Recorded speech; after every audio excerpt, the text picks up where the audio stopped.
for it. I've got Mick from Team Rapala, Crushcity, our champion team from round 2 of the Atomic Bream series, held on the Brisbane River recently. Mick, how you going? Yeah, good, mate. That's the way. Congratulations, another win in the career.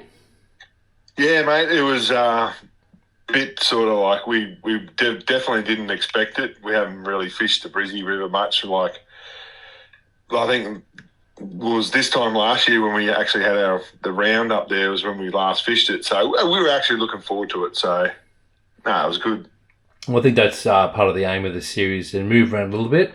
I think it helps the anglers in general, gives them some different environments to fish, different conditions, and makes you a better angler overall. So and it was a great turnout. I was a little bit, when I was talking to Craig Backus, I said, I reckon if we get 15 teams, given everything that's going on, I think that'll be good. So to get 22 teams, I think was a great turnout.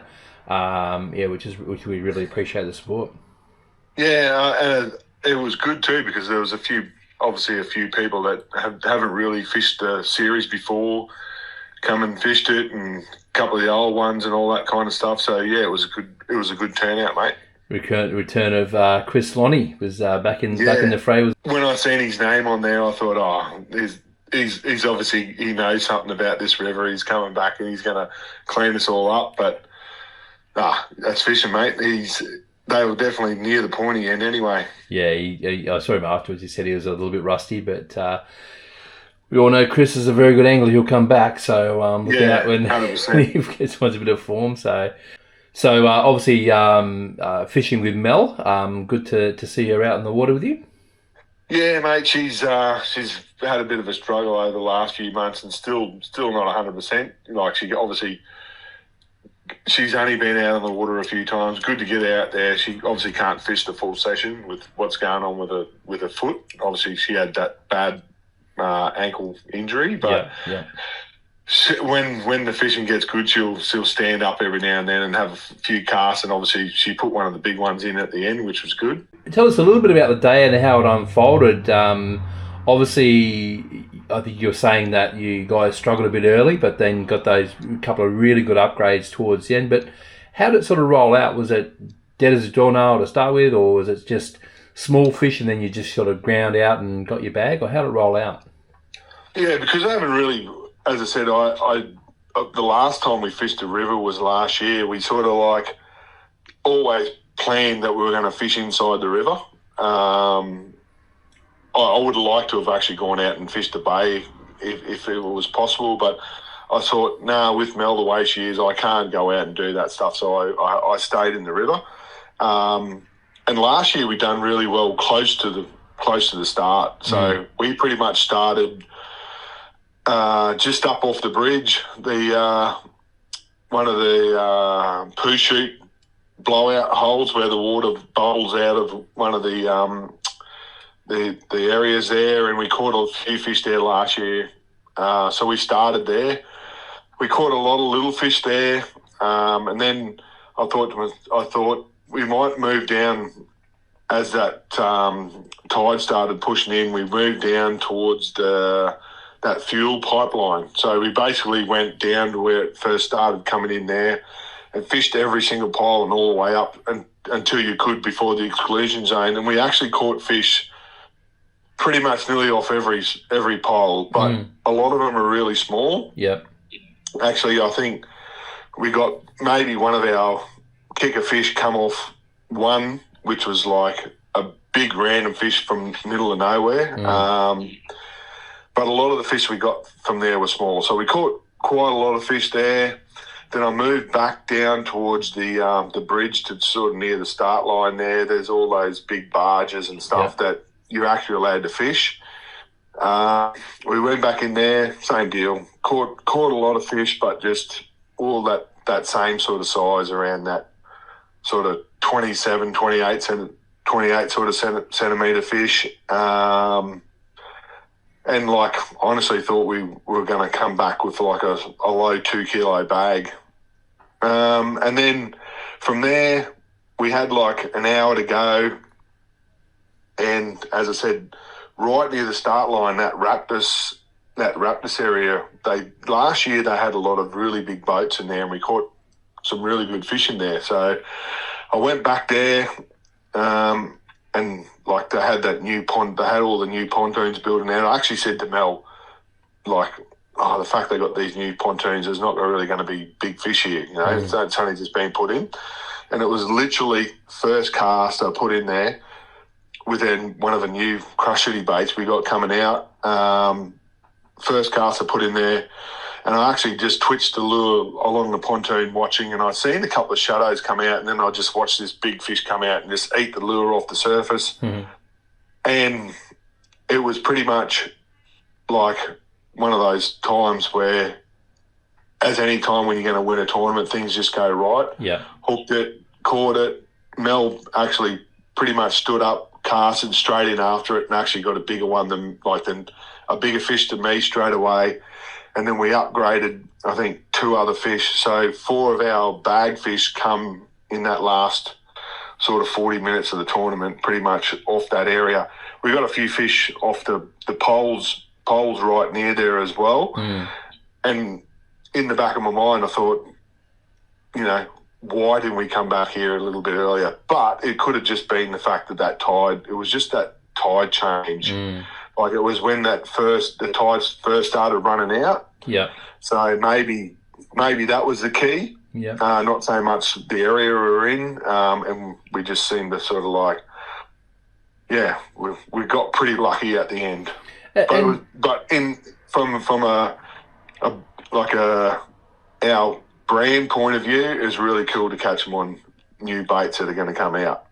I was going to say that's pretty cool when you can win a tournament on something that is in that prototype stage and refining the process of that. So that's really cool. So yeah, 100%. Yeah, nice. Well, that's I guess it really reinforces the work you're doing and the ideas you're having and knowing that the lures are going to work. So it's awesome. Yeah, and it's like as my job is like pretty rewarding. You know, like we're lucky I've got a good team that we work with, and you know, getting to talk with our company that we work with, Crushcity, the guy who develops our baits. He sort of knows what we're sort of after, and when we tell him we want an action or sort of thing, he's teaching us a lot of things too along the way. So I'm not taking that I'm the developer of the lures by any means. He's helping us along the way, 100%. But the input is vital. Oh yeah, 100%. Yeah, cool. That's awesome, mate. And 1,000 shekels for your trouble. Nice little payday. Yeah, no, that's pretty good, eh? What did Mel spend that on? Yeah. No, I'm joking. Oh, it's one of those things she can go and spend money on whatever she wants. You know me, I'm always going to buy something in the fishing realm of things. But definitely good. And as I said, good turnout to even get that kind of money. So it is, yeah. The fact that one of our, the local comps are people are taking home $1,000. That's pretty cool. It is, yeah. And obviously we've had some great support from from Atomic and Matty Fraser at Bramber with we're able to pay down to I think 11th place. So having that support for a local comp is really really appreciated by all. So and obviously we appreciate you guys supporting the big Bream stuff, and obviously you can make yourself a prize pack, I suppose.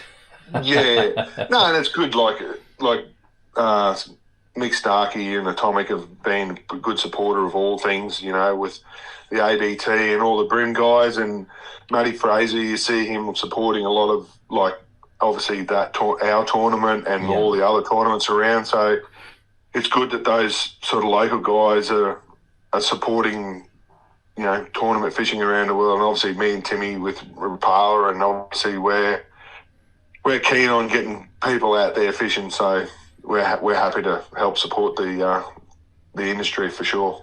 And this is where I put in my tag around support those who support us. And next time you're in the tackle shop, look at the brands that are supporting this series and send your money that way, because it directly goes back to those companies, and then they're more likely to come back and support it maybe bigger and better next year. Who knows? So but we definitely appreciate the support of the series, and great to have you involved. No, all good, man. As I said, and like even Steve will say it, like a lot of our development comes from the tournament scene. So no, it's good. It's good to give back in that respect, and obviously try and produce products that are going to work for all those guys that are out there keen fishing tournaments and stuff. So it's cool. Yeah, and now in relation to the gear you're using, so when you're fishing heavier structure like your barges, your pontoons, what braid and leader are you using? We're still fishing fairly light. Obviously, the gear that we're using at the moment, we're only fishing fairly light plastic because we're fishing up under those barges and stuff like that. But we're fishing now. It's our Suffix Eggy braid, so it's actually an Eggy braid line, but it's like super fine. So 11 pound or 17 pound, depending on what rod we're using. But the diameter is equivalent to your old 2 pound and 4 pound, lines back in the day. Crazy. Using 6 pound leader, Suffix leader. But as I said, we're only fishing sort of that higher water column. So our 1/35th jig head and our 1/16th jig head and our VMC grip R jig heads. I'd love to tell you what the bait is, but it's one of our new Crushcity baits. But it wasn't too crazy in the way of like heavy tackle or anything like that. But it was more so just those obviously softer rods. We've got some new Akuma rods coming out. That's what we pretty much both fished. Some prototypes, which you guys will start seeing in after this year. So nice, yeah. No, it's pretty good. Obviously, got that bit of that low end stuff to get the fish out of that structure. Yeah, that's right. And it's with the new range we got coming now. It's going to be that great price point for a lot of people. So it's going to be good. Awesome. All right, Mick. Well, I appreciate your time as always, and great to have a chat. And like I said, we really appreciate the support that you guys and all the series sponsors are giving it and putting behind the series. It was great to see some new teams coming. We love one of the things I love about the series over the years is the new teams coming in, and then we generally see one or two teams a year will go from a tinny to a bass boat, or they'll step up from the fishing the local team series and go fishing ABT. I love that development that we're getting through this series. I think it's really good for the sport. Yeah, and as from a company's point of view, that's exactly like what we want to see, and it's good to see new people, and it's good to see people stepping up. So all for it, mate. Yeah, and I think the beauty is that some guys may feel a little bit daunted by fishing a tournament, but the environment there. I mean, everyone sort of sits around and while we're sort of doing the weigh-in and getting the results and just has a chat and that gives them an opportunity to ask questions and feel involved. So we appreciate the fact that the guys that have been around for a while and have that experience will take the time with it, with the people who are just cutting their teeth and getting involved and watching these anglers grow is pretty cool. Yeah, that's it, man. And exactly that. Obviously there's a few guys there that always at the pointy end of the field, but it's good to see people obviously wanting to learn and all that kind of stuff. And most of us are, as you said, probably all of us are happy enough to tell everyone what we're doing, what we're using, all that sort of stuff. There's no secrets. Yeah, it's good. Yeah. All right, Mick. I'll wrap it up. Really appreciate your time, as I said, and we'll see you for the next round, which is on the Tweed. Yeah, mate. We're looking forward to it. We'll definitely come down and fish that. And Tweed's one of my favourite rivers. It's not hasn't been kind to me lately, but really looking forward to coming down, mate, and definitely giving it a crack. Yeah, it'll be interesting to see how it fishes. It'll be early May, so yeah, those fish should be getting into jiggy mode. So we'll see where they're sitting and what they're doing. So hopefully it fishes well. I'd love to see a 4 kilo bag again. We'll see how we go if we can. Someone can tick that box. Yeah, 100%, mate. we'll definitely give it a go. And looking forward to seeing everyone there again, mate. Cool. All right. Thanks, Mick. I'll end it there. Cheers. Cheers, mate.